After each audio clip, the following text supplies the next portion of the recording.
Pascal's Wager Revisited. Some time back, I uploaded a series on Pascal's Wager. You should probably watch that first before you watch this video. I'll put a link to part 1 in the description of this video. I would say I'll put a link in the side, but as you know, YouTube has changed the format, um, making our lives much more difficult. Alright, so a link in the description to the first video. I think the argument I presented there in the first video and the uh, additional parts to the first video, I think that argument is valid and sound. However, one obvious fact which I didn't address was that not all skeptics are the same. I wanted to take this opportunity then to flesh that out a bit. My thanks to Philosophical Stud, a YouTube user named Philosophical Stud, for spurring me on to think about this some more. Alright, there are at least 3 distinct kinds of unbelievers.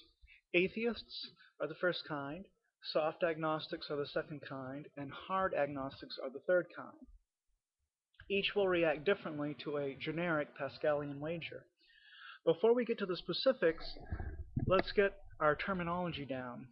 One is an atheist if and only if one knows there is no God in existence, or at least if one can claim, at least if one claims that they know that there's no God in existence. One is a soft agnostic if and only if one does not yet know whether God exists. Finally, one is a hard agnostic if and only if they know, or at least claim to know, that God's existence or lack thereof is unknowable. God's existence or lack thereof is unknowable for the hard agnostic. Now, when I was talking with Philosophical Stud in the comments, I said that the wager, as previously stated, only applies to atheists. It doesn't apply to agnostics. But I actually, after thinking about it, I decided that was backwards. It applies mostly to agnostics.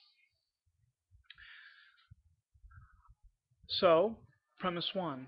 The agnostic, whether of the hard or soft variety, leaves open the possibility that God exists. 2.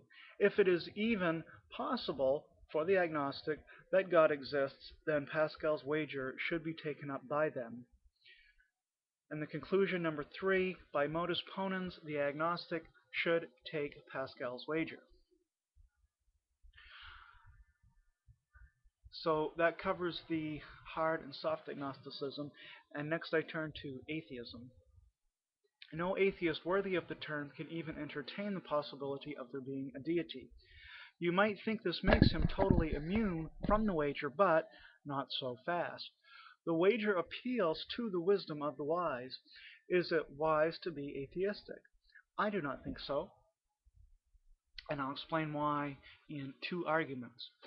Argument A, premise 1, the atheist knows there is no God, or at least claims to know that. Premise 2, all knowledge is justified true belief. Premise 3, the only way to justify atheism would be A, to be omniscient, or B, to know of a contradiction in the concept of God. 4, the atheist is not omniscient. Conclusion number 5, therefore, the justified atheist must know of a contradiction in the concept of God. So there are only 2 ways that one can justifiably be an atheist, and one is to be omniscient. You know the truth of all, you know the truth value of all propositions, and along with that, you would know God exists is false. So that would be one way to be justified in being an atheist. Since the atheist is not that, they're not omniscient, they must appeal to some sort of contradiction in the concept of God. The problem with that conclusion, though, is that it is too universal. Suppose that omniscience and omnipotence, for instance, are pairwise inconsistent in God. Then all we have to do is modify our conception of God.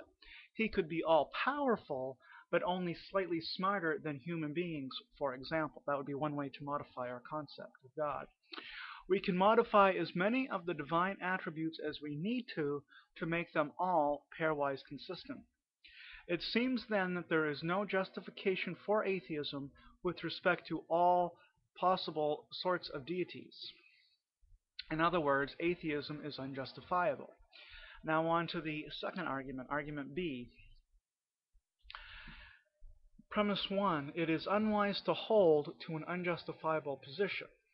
Premise 2, atheism is an unjustifiable position.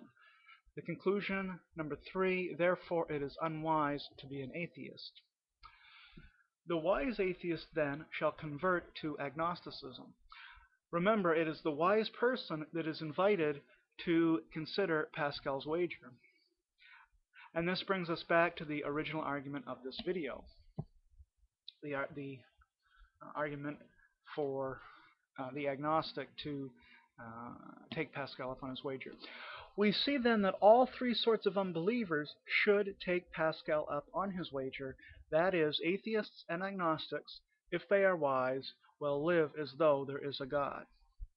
They'll wager that God exists. Thank you, and shalom.